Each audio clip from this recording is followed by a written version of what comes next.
In 1991, a fit and healthy 35-year-old man from Seattle meets an older woman while on a trip to San Francisco. They spark up a conversation and appear to have a lot in common. As minutes turn into hours, the woman grows in confidence and asks the man to take her home. He politely rejects. However, she doesn't take this well, and things quickly turn sour. Out of nowhere, the woman claims she is a witch. She states that she will put a curse on him, and he'll be dead within the week. Not being a believer in the supernatural, the man laughs it off, bids her goodbye and goes about his evening. Upon returning to Seattle, he discusses the peculiar encounter with his best friend. They laugh and joke about how there are some serious weirdos out there. 2 days later, the man calls his best friend in the late hours of the evening. He sounds distressed, and is stuttering, struggling to get his words out. He claims he is hearing whispering throughout his home, and shadows keep appearing on his walls and vanishing. His best friend tells him he's exhausted from his trip and recommends he gets a good night rest. "You'll feel better in the morning," she says. 2 days later, the man called his best friend again and said he's 100% sure something was trying to kill him.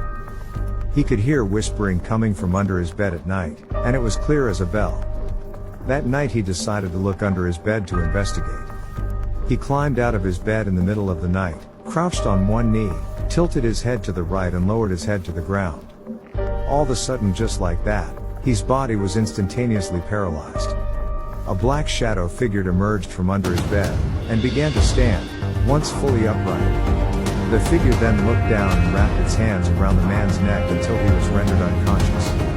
When he came to the next morning, he found himself on his bedroom floor with his hands covered in blood, and a throbbing sensation in his throat.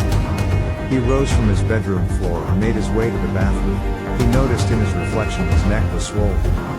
As he began to wash his blood-stained hands, he noticed he had strange symmetrical markings engraved in the skin at the end of each of his fingertips. The following day he was found curled up in his bathroom, fully clothed in the fetal position. He was deceased. Otherwise, a healthy man, who took his vitamins, and had no known medical conditions. What caused his sudden death at the age of 35? What was the strange shadow figure that attacked him in his bedroom? Who was the mysterious woman that he encountered on his trip?